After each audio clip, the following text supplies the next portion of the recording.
I'm sitting here with the fellows from Corso Systems. Thank you guys for sitting down today. I have Alex Marcy, the president of Corso, Brian McLean, director of business development, as well as Scott Iman, who runs the brewery operation. So thanks for doing this, fellas. How are you?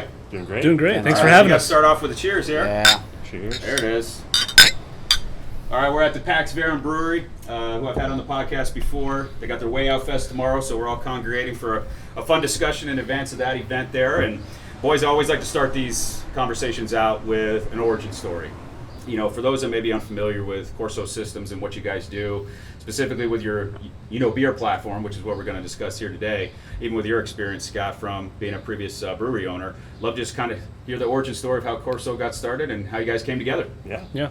Well, the basics is Corso Systems is a systems integrator. So we work with manufacturing companies to do like automation and business system integration to give them tools to operate and run their business and extract data from their process so they can optimize and understand their efficiency and their losses and things.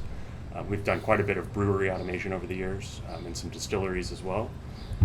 And the way that Corso got started, I went to school for chemical engineering and really enjoyed the process automation and controls class.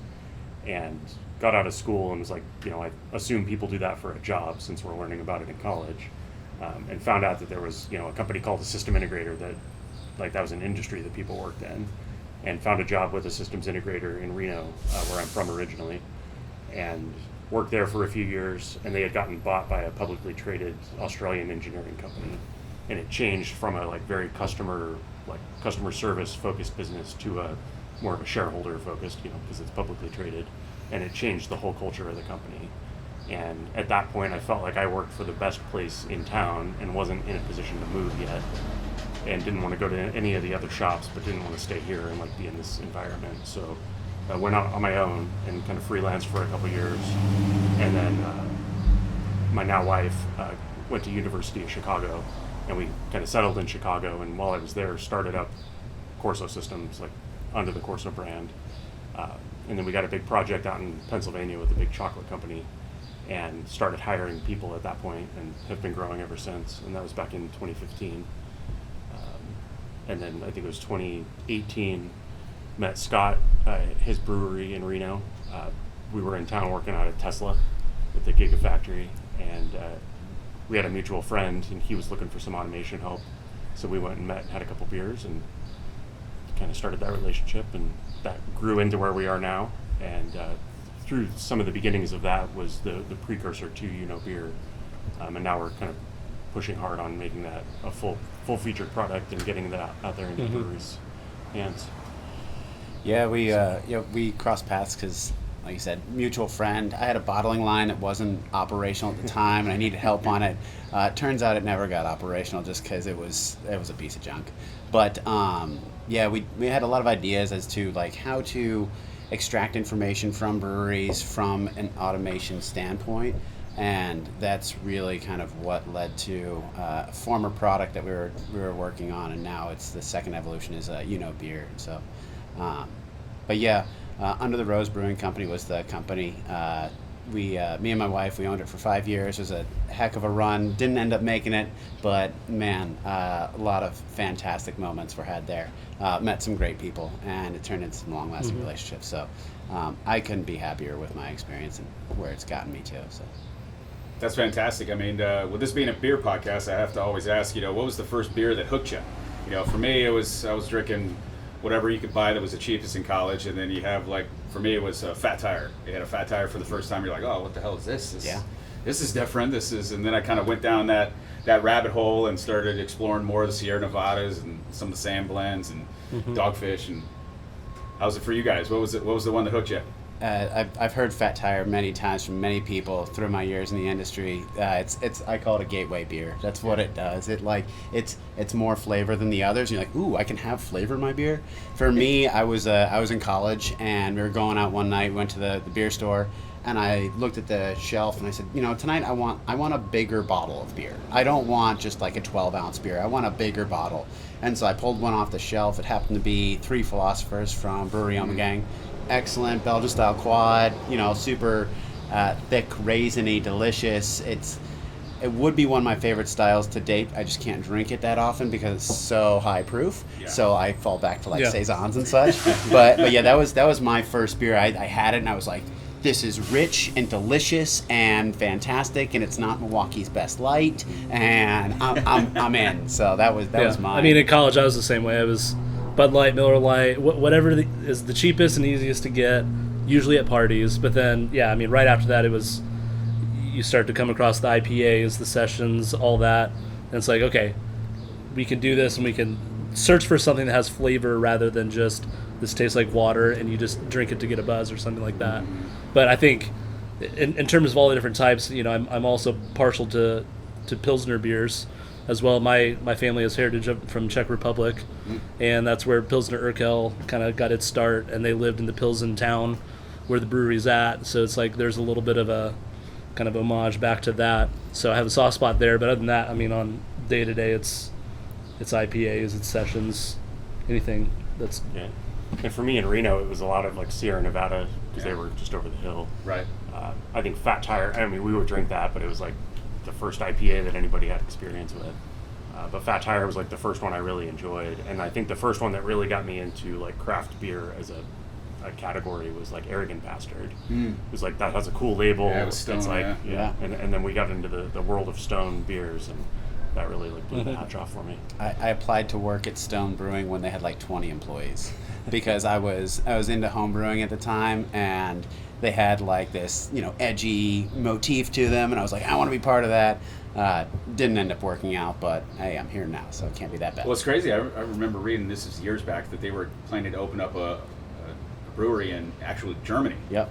But they have really strict, purity laws there with what you can do. So I don't know if they could make Arrogant Bastard. Maybe they can. I don't know. But I took a trip to Belgium one time, research, obviously. Yeah, of course. And I ran into the owner, Greg, nice. at Cantillon. Actually, we did like a kind of a private tour because he was there, and it was a really cool experience. It was really nice to meet him. He's a high energy dude. High energy dude.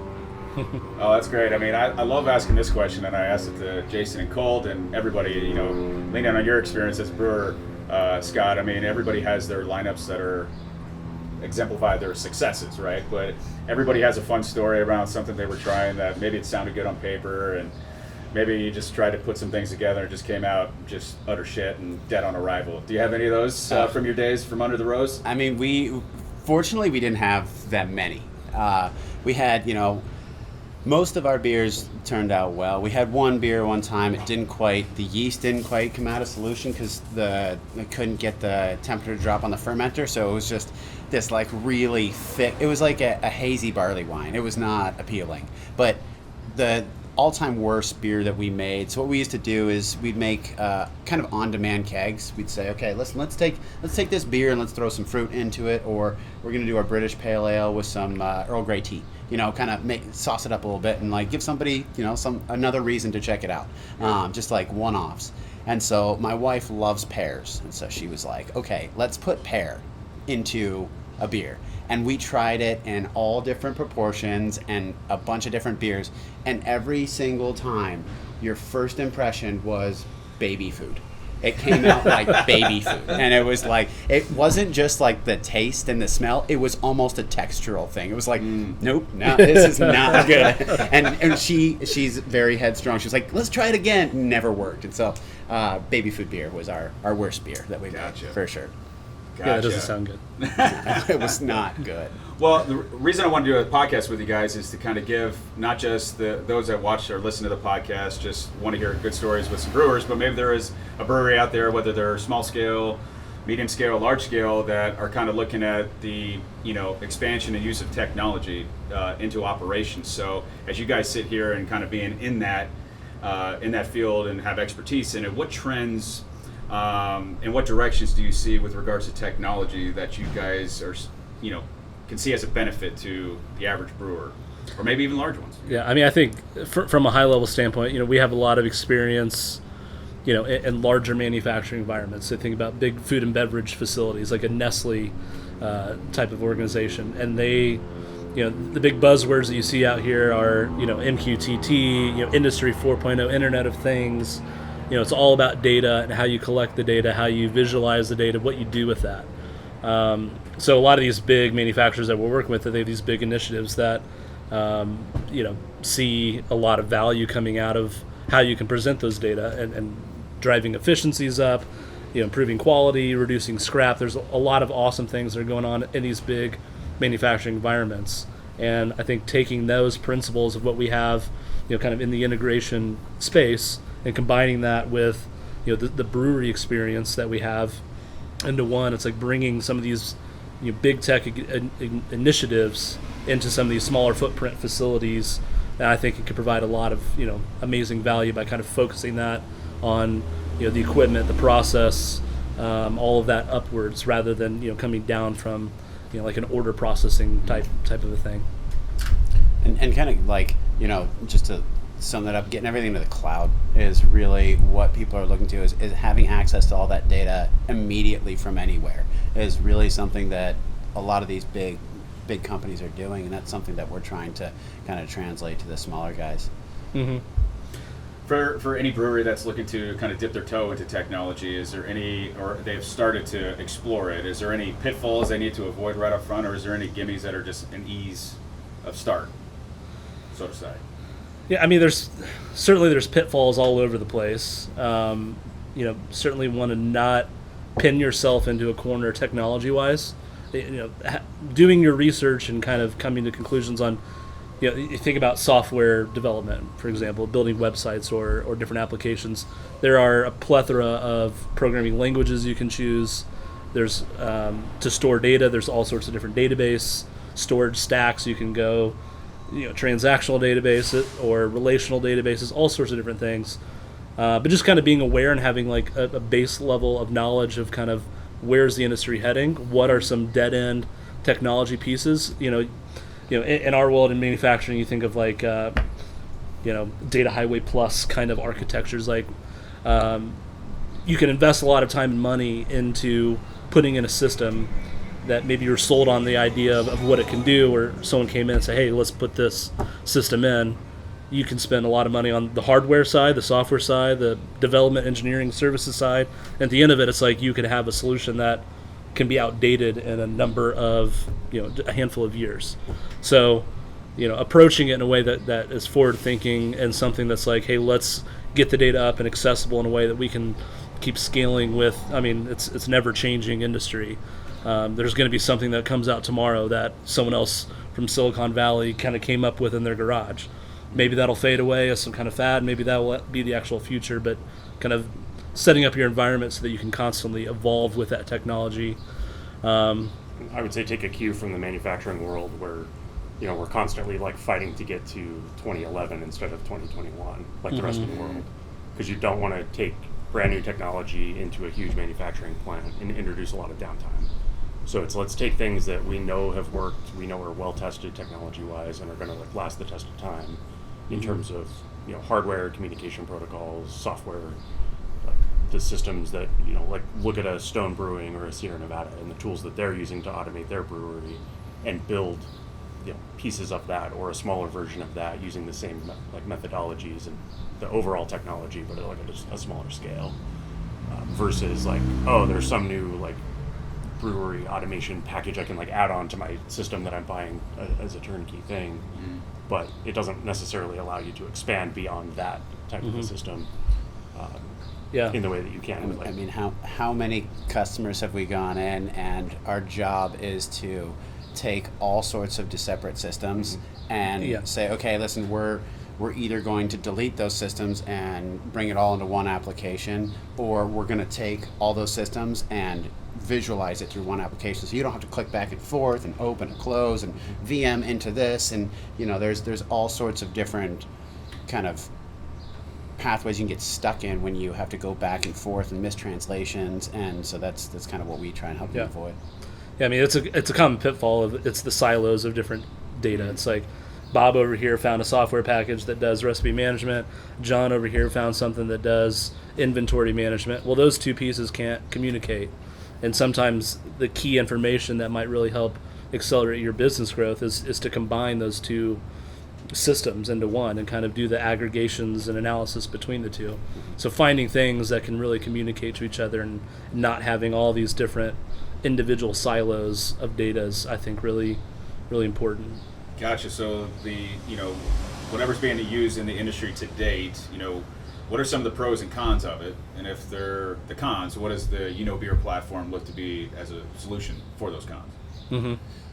Yeah, I mean, from the software that's out there, I think it's all pretty solid, and I think it addresses a lot of needs within the brewing industry. We're looking at it from a slightly different perspective in terms of, being a former brewer, the industry is brought up from within. It's collaborative. I run out of grain and I call up my buddy who owns a brewery down the street and I say, hey, can I borrow some grain? He says, yeah, sure, hit me back whenever. And it's very, cross-pollinating. And so what we're looking to do is kind of source from within the brewing industry and listen. And we're going to, we've got a webinar coming up where we're just going to sit and listen and ask questions as to the current needs and what they want with their current process and how we can apply that. So, so that's kind of the differentiator. But then beyond that, with our experience, we're kind of looking at a monitor, manage, control methodology where we're gonna process manage or process monitor at first, where you can see it. Then if you want to, we get into process management, and we can then process manage. I lost it. Yeah, process management. Process management, process monitoring, There it is. process There it control. is. Yeah. But yeah, then you can monitor it from afar, just looking at it, getting tank temperatures and such, and then we can move all the way into control, kind of mimicking some of the systems that you see on these larger scales, the Sierra Nevadas, the Stones and such. Yeah. But yeah, so that's kind of, we're creating roadmaps for people and we're listening to people is really the and I think differentiator. a lot of the software packages you might see out there, it's like, this is something that came out from out west. A lot of venture capitalists kind of funding and money that goes into that. But really, our approach is like, we have a lot of experience out there in the projects and customers that we've worked with, and it's not far removed from what we're seeing here in this industry. It's systems where it's like, I got clipboards on the side of my equipment, and I'm jotting down some key metrics of some temperatures, some pressures, some, when did I start a batch, when did I end a batch, and it's this paper-based system and clipboards, and it's like, that's great for kind of in the moment to kind of get you, through the day. But how do you take that information and really help you grow and improve your process overall? How do we learn from yesterday's batch to make this batch be better? And a big part of that is the data and how you analyze and transform the data into valuable information. And I think that's kind of part of our approach too, is just how can we take some baby steps to get in that process and make that be an easier kind of transition point. So you're not spending all your time logging this data down. It's like, are you going to take that clipboard and you put that in the computer, so then maybe you'll look at that tomorrow? I don't know. But if it's easy and intuitive to use and kind of hits these kind of key points, then you can start looking at that data and you can grow from there into things like, let's start to control these tanks. Let's start to do a little bit more down the road, right? Well, I think a good follow-up with that is, when I sit with clients on a day-to-day basis, I always come from a foundation of educating, guiding, and counseling, but a core principle of starting anywhere is getting them organized. Organization is key, and if I do anything for any client I do with, just getting them organized, I think is a huge first step. So as it pertains to the Beer platform, what are some of the steps that you guys are taking to get, whether it's aggregate, you mentioned the cloud, Scott, so what is the way that you're organizing these data where the flows can be, ease of use for maybe a brewery that's not as tech savvy as you mentioned, coming from a pencil and pad, right? So how do you kind of transition them to use the technology and get them organized in a way where it can be ease of use for them? Yeah, I think there's a lot of different ways that kind of factor into that. But number one, but just relating to the cloud aspect, it's like you have a lot of brewery operations now that have multiple facilities. You might have your brewery operations and multiple tap rooms or something like that. And you want to translate all that data or communicate all that data between multiple facilities. this is where cloud can really come into handy or come into play, to kind of have a central repository where you can funnel all that data up and kind of be organized in that sense. But I mean, really, just in terms of the ease of use, there can be systems in any industry that we can put in, technology systems that are very abrasive to kind of the current methodologies and flows that like operators and brewers or whoever would use. And I think by easing that and really coming up with just a simplistic design and simple, intuitive UIs, and kind of baby step into the features and functionality, that kind of you grow that adoption over time, and you can kind of organize and structure through that way, rather than coming in, plopping down this big technology stack and be like, okay, we're going to change everything that we're doing. You're going to start doing things this way. This is how we have to do it to get the ones and zeros to line up. It's like that's very abrasive, and it's going to be hard to kind of get that adoption. And those are the kind of systems that's like ends up in the trash can after trying out for a few months. It's like, hey, let's just get back to making beer. It's like, no, we want you to make beer. It's like, let's just kind of work alongside you and get that data so you're not having to do a lot of manual processes, and let's use some of that technology to help you rather than change how you're doing things. Gotcha. Well, I think from doing this podcast and just being a lover of craft beer, I mean, you hear the word saturation a lot. Just here in Indiana, I think we have over 180 breweries, most of which, I mean, you could probably get to 160 of them within a 2-hour sphere. So with regards to, saturation, how can technology, or better yet, with what you guys do at the Beer platform, how can that help differentiate a specific brewer from the masses in today's world, where you can go down one street and you can run into 10 different breweries? I think that kind of looking at that from a customer experience perspective, in terms of how can technology differentiate, is taking the technology that we have and the tools available in data collection and control, and when you're doing a brewery tour, if you've gone on one brewery tour, unless you're going from PAX to go up to Stone, and it's a totally different scale of operation. Right.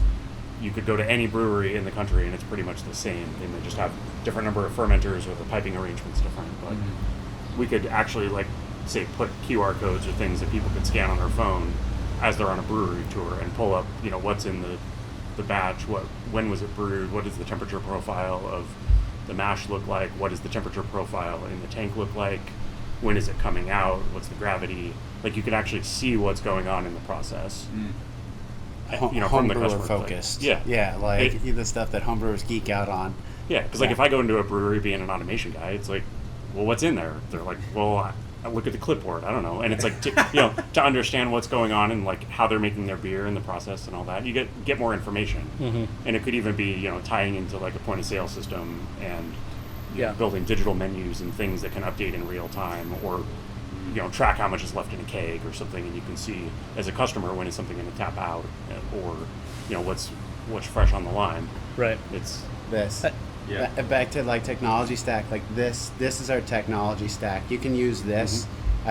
Which brewer doesn't have one of these? You tell me one, and I'll give you $100. Yeah.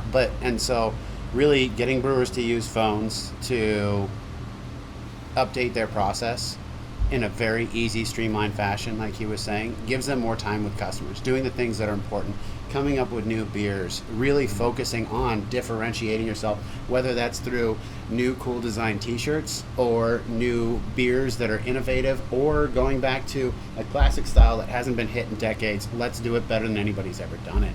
And so automating the process so brewers get to do what they love doing more is kind of the direction we're trying to take people. And we've always been a company, we are trying to help our customers. We have said no to more money at times because it didn't make sense to the customers. And that's our foundation, is to help people.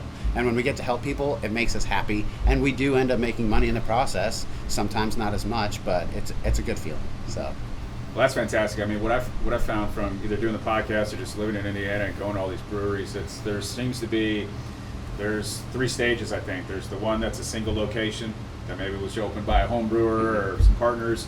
Then you have, I think, an example in town would be Taxman, where you got multiple locations, brew pubs in each, and then you got probably our local well-oiled machine, which is Sun King. And you mentioned a Stone out in California, whatnot. So what is the niche that you guys are looking to, or size that you guys are looking to go into, where you feel that beer platform could be the most beneficial at this stage of where you guys are at?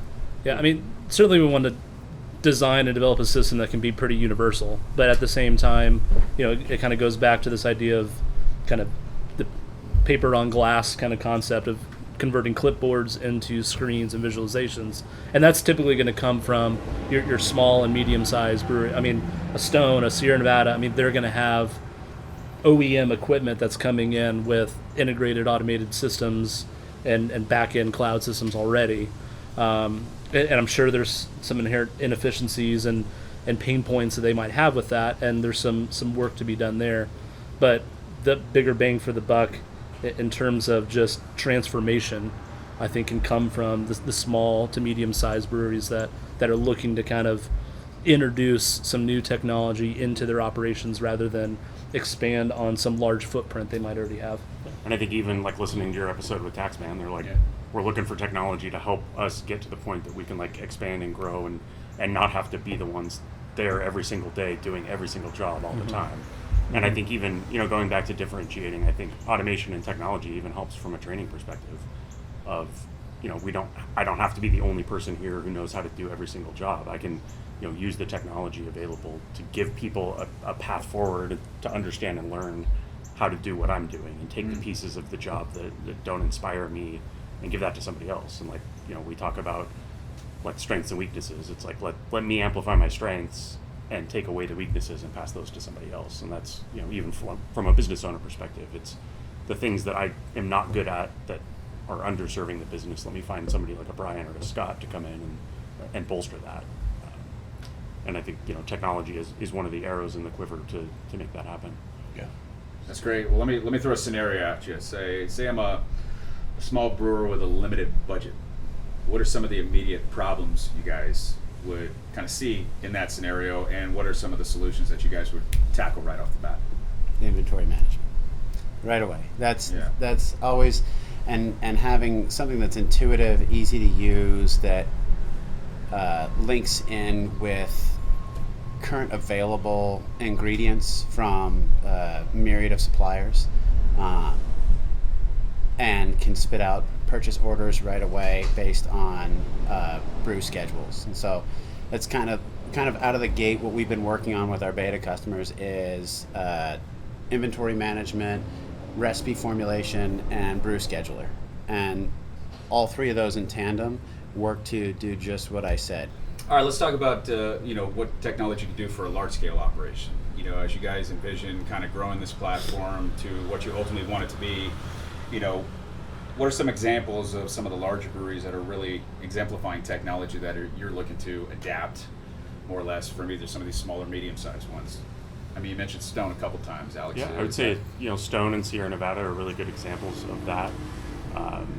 Going to like Lagunitas in Chicago, they take more of the Siemens Brewmont platform, which is like an Anheuser-Busch, child with Siemens, that they basically buy a turnkey system that you can brew as much beer as you could possibly brew. Then looking at companies like Stone and Sierra Nevada that are kind of growing into that, and they're using, not necessarily an off-the-shelf turnkey solution like Brewmont, but they're building it up with, programmable controllers to do the automation with all the automated valves and instrumentation, and then software platforms like Ignition, which is kind of an industry standard automation platform that does the connectivity with the plant floor equipment and all the business back-end systems and databases. And really, I think the key for them is consistency. So it's how do we brew the same beer the same way, the same all the time at any facility, especially when you're looking at like Sierra Nevada moving into Asheville. It's like we need to make beer taste the same for people who are from California and they're ordering a beer on the East Coast. They're going to want to taste the same pale ale at both locations. And if it tastes bad in one location, like we're going to lose a customer. And looking at,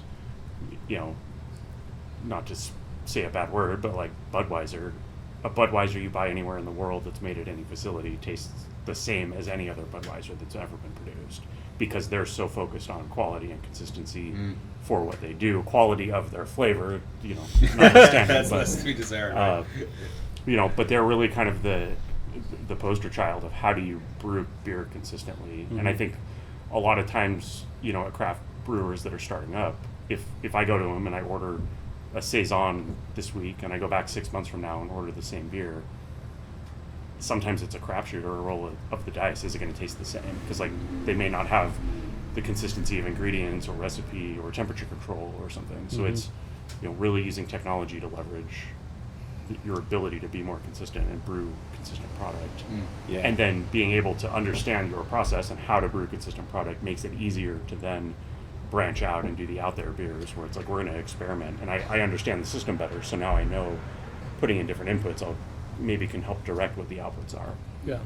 Well, I mean, and just with larger breweries, you have larger budgets and you can afford more customized software solutions. So you can build something, the visualizations are exactly how they want it, the reporting's exactly how they want the data collection. So you can have these systems that are just tailor-made towards your operations and get a lot of additional value out of that. So a lot of the big breweries are taking advantage of that and building in these kind of systems. And that's really our approach is, we're doing stuff with the big manufacturing companies and we understand, what Stone is doing with their system and how do we take that and how do we take the pieces of that and do it at the craft beer scale, both in terms of functionality because they don't need all the bells and whistles and in terms of price.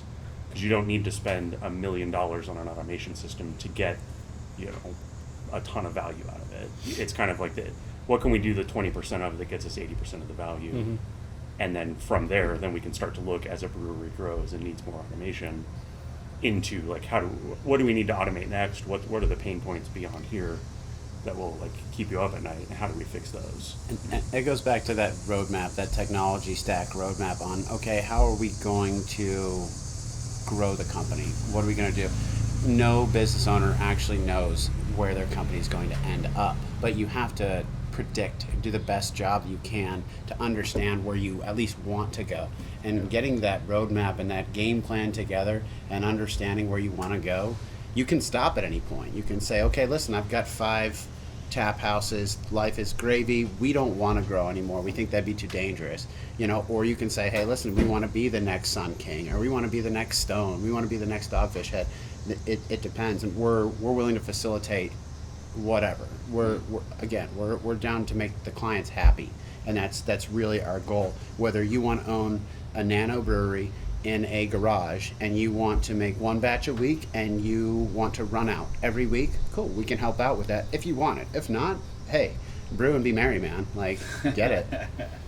Gotcha, because I think when I sit with clients, one of the cornerstones of the initial conversation, both initially and then every time we meet on a quarter or semi-annual, is we always review the DOSs, as I call them. Is there any dangers that are keeping us from your goals? Is there any potential opportunities or obstacles that we'd either take advantage of or avoid, or any strengths that you're doing that we can reinforce, right? So, for example, if you had a brewery that's kind of set in their ways that isn't open to a technology solution, but you can see that they have some strengths that you can reinforce, how do you provide the value proposition with Beer to kind of get them over their initial obstacles to moving forward in a technological era, so to say?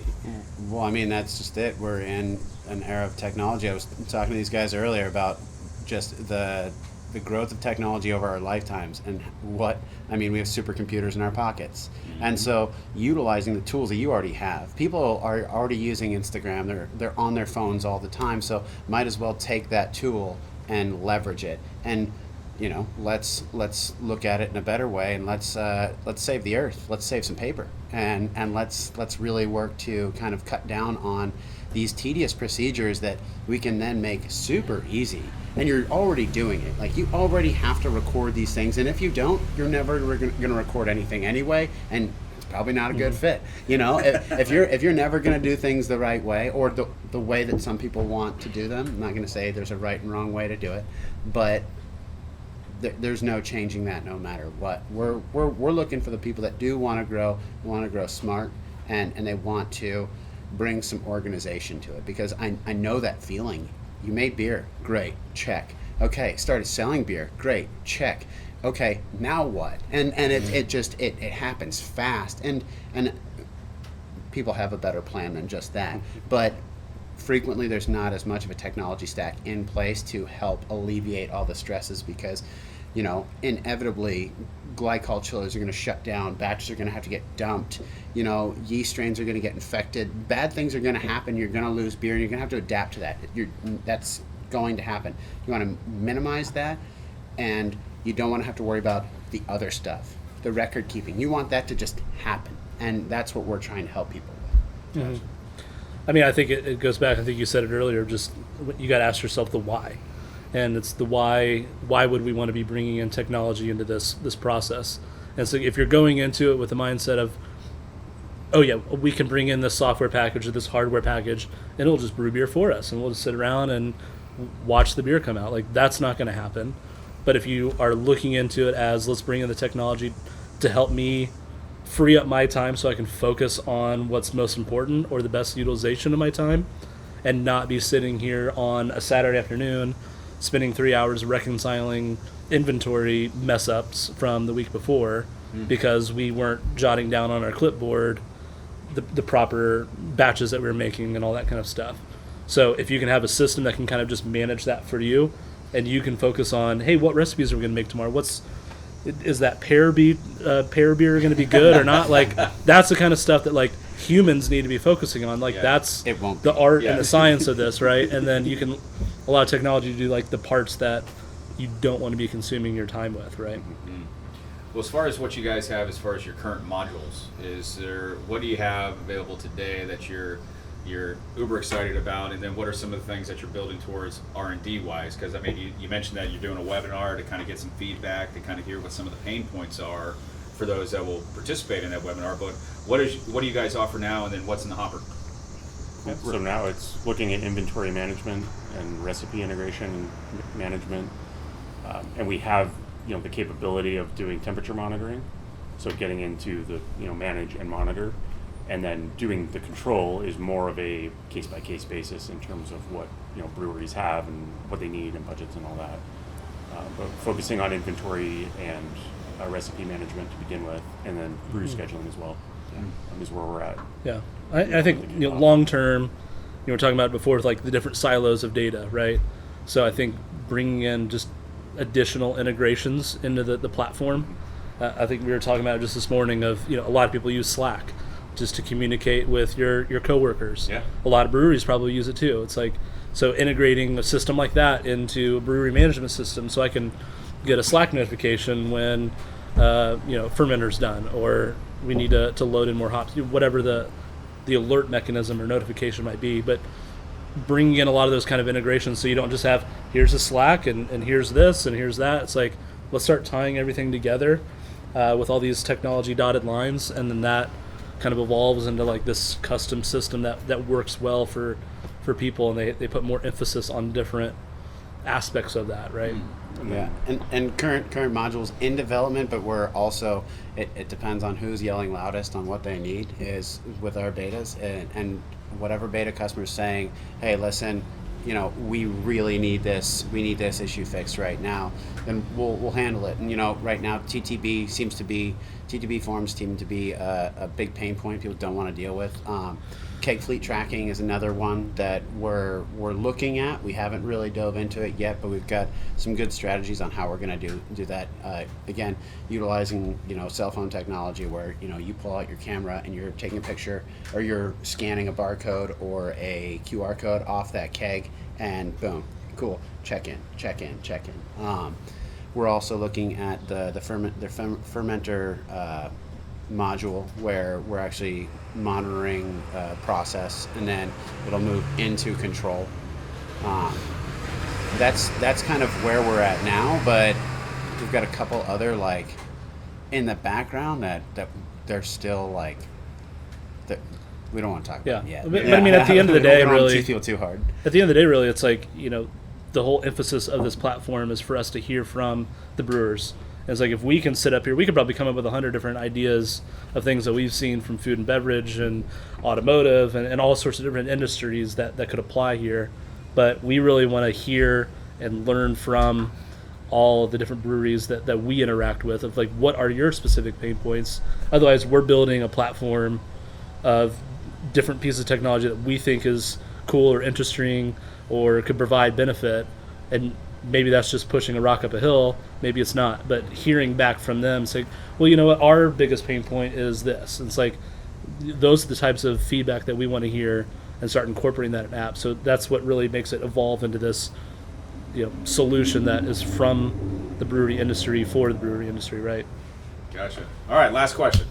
When I sit down with my clients for the first time, whether it's a potential prospect or somebody referred somebody, I always ask them the same question: is if we were to start working together, what would need to take place over the next 3 years, whether it be professionally, financially, emotionally, to where we could look back on those 3 years and say our time spent was valuable?